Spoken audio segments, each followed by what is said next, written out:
আসসালামু আলাইকুম রহমতুল্লাহি বারকাতু। সম্মানিত শিক্ষার্থীবৃন্দ, আজকে আমরা আলোচনা করব the Duchess of the Malfi, John ওয়েবস্টারের একটা ট্র্যাজেডি। এটা একটা হিস্টোরিক্যাল ব্যাকগ্রাউন্ড থেকে ট্র্যাজেডি, ইতালির একটা কাহিনী। একটা ডাচেসের ফ্যামিলির যে বর্বরতা সেটা আলোচনা করা হয়েছে, আমরা সেটাই দেখব ইনশাআল্লাহ। The Duchess of the Malfi, the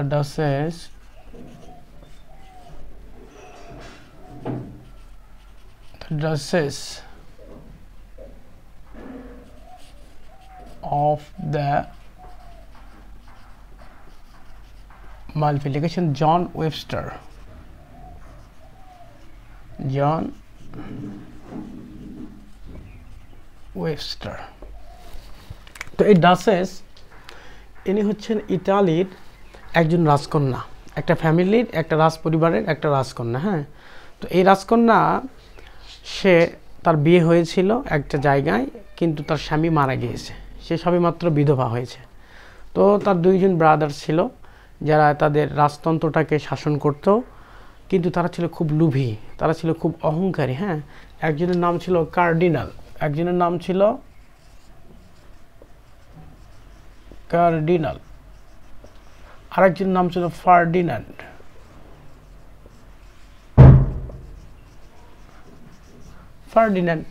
তো কার্ডিনাল আর ফার্ডিনান্ড, এই দুইজন এখন শাসন করছেন। তার একমাত্র বোন ডাচেস, তার স্বামী মারা গেছে, সে বিধবা অবস্থায় আছে, এবং তারা চায় যে ডাচেস আর বিবাহ না করুক। তারা চায় তাদের কি বোন আর বিবাহ না করুক, যদি বিবাহ করে তাহলে তার সন্ততি হবে, তার হাজব্যান্ডরা এসে তাদের সম্পত্তি, তাদের যে রাজ দরবারের যে সম্পত্তি সেখান থেকে ভাগ পাবে। এই দুইজন খুবই কৃপণ, যে এত রাজদরবারের সদস্য হওয়ার পরেও তারা চাচ্ছে যে কোনো ভাগ দিবে না। এই জন্য এই ডাচেস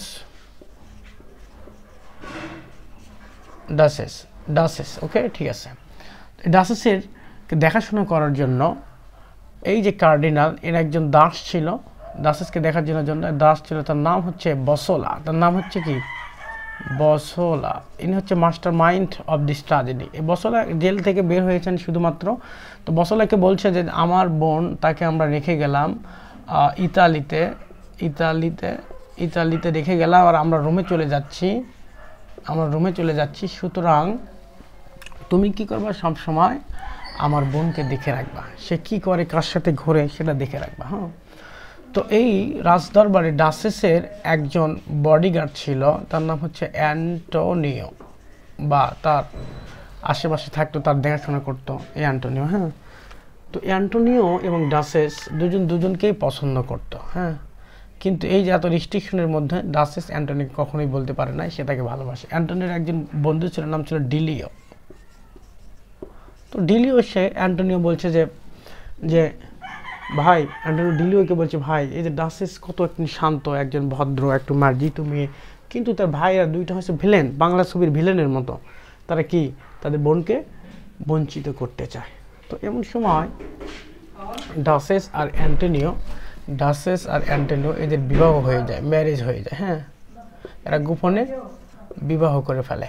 তো বিয়ের যখন 9 মাস হয়ে যায়, ডাচেস যখন গর্ভবতী হয়ে যায়, তখন এই যে বসোলা এ সন্দেহ করে, কি ব্যাপার, এটা তো স্বাভাবিক মনে হচ্ছে না।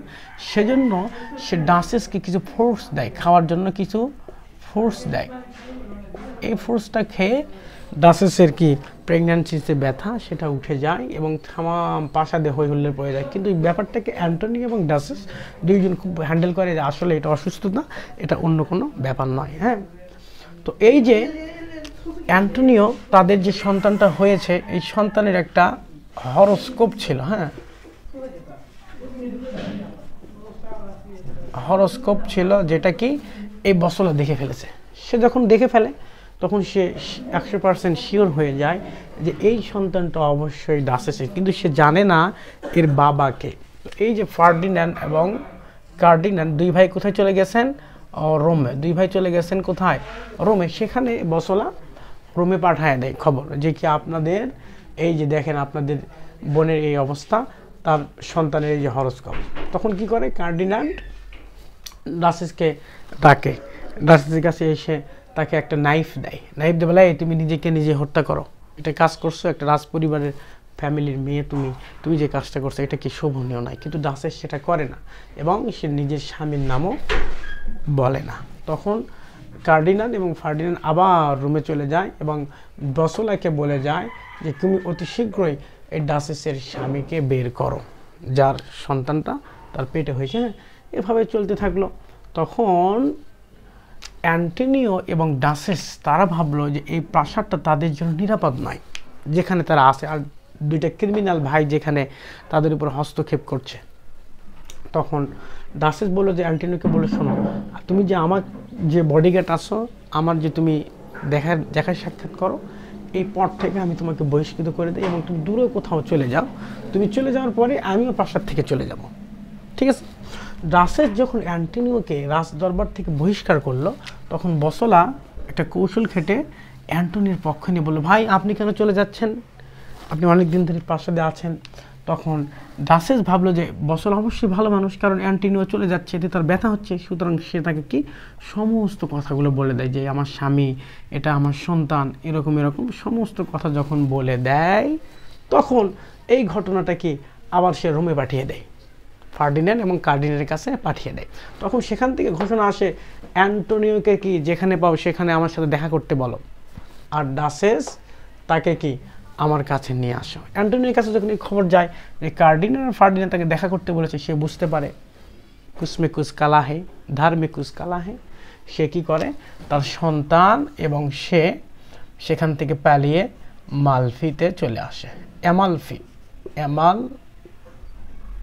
অ্যামালফিতে চলে আসে। হ্যাঁ, একটা শহর অ্যামালফিতে চলে যায়। অ্যামালফি যখন অ্যান্টনিও শোনে এরকম বিপদ, তখন সে কি অ্যামালফিতে চলে যায় এবং বসলা কি করে, ডাচেসকে নিয়ে রোমে চলে যায়।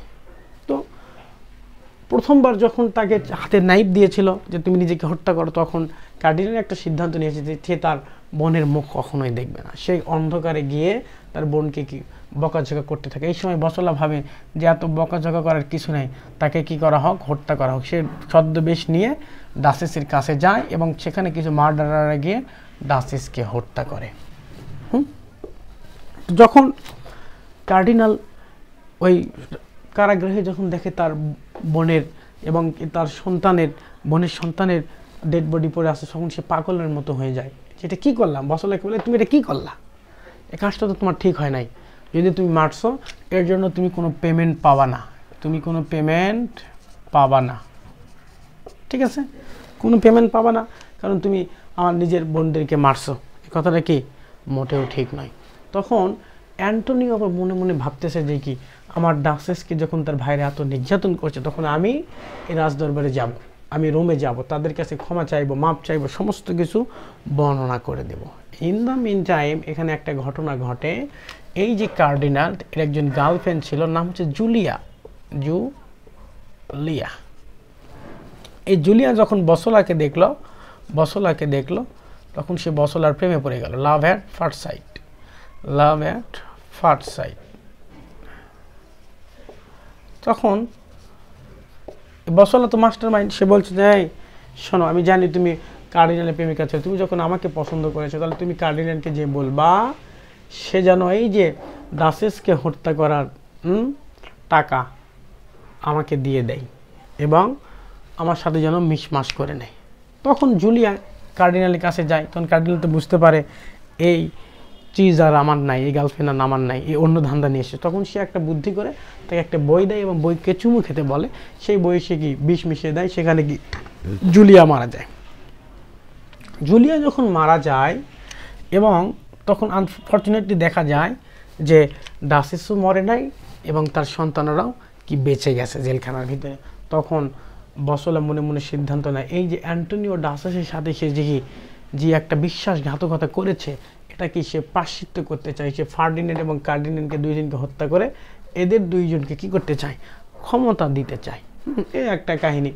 তখন সে আবার এদিকে কার্ডিনাল এবং ফার্ডিন্যান্ড এই দুইজন সিদ্ধান্ত নিচ্ছে কি, যে বসলা এবং অ্যান্টনিও এই দুইজনকে সে রাজপ্রাসাদে ডাকবে এবং বসলাকে বলবে তুমি অ্যান্টনিওকে হত্যা করো, এবং সুযোগ বুঝে কার্ডিনাল বসলাকে হত্যা করবে, তাহলে সব কিচ্ছা সমাধান হয়ে যাবে। কিন্তু অ্যান্টনিও রাজদরবারে আসতেছে ক্ষমা চাওয়ার জন্য, বসলা রাজদরবারে যাচ্ছে এদেরকে হত্যা করার জন্য, আবার এরা চাচ্ছে দুইজনকেই হত্যা করার জন্য। কি একটা পরিস্থিতির সৃষ্টি হয়েছে। তো বসলা যখন তাদের মাস্টার প্ল্যান জানতে পারে যে কার্ডিনাল একটা মাস্টার প্ল্যান করেছে, সে যখন রুমে থাকবে, বাইরে থেকে সে ভিতর থেকে যতই চিৎকার করুক কেউ যেন দরজা না খোলে, এটা সে জানে। এবং সে কি রাতের অন্ধকারে ঢুকে পড়ে এবং অ্যান্টনিও রাতের অন্ধকারে আসে ক্ষমা চাওয়ার জন্য। আনফর্চুনেটলি সে অ্যান্টনিওকে হত্যা করে ফেলে। যখন দেখে সে অ্যান্টনিওকে হত্যা করেছে, তখন সে অ্যান্টনিওকে বলে যে আসলে তোমার স্ত্রী তোমার সন্তান কেউ বেঁচে নেই।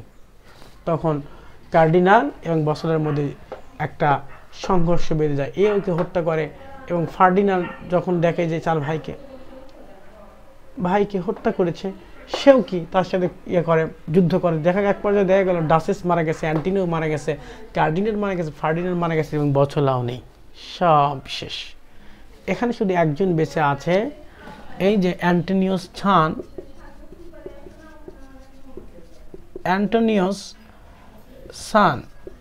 এবং and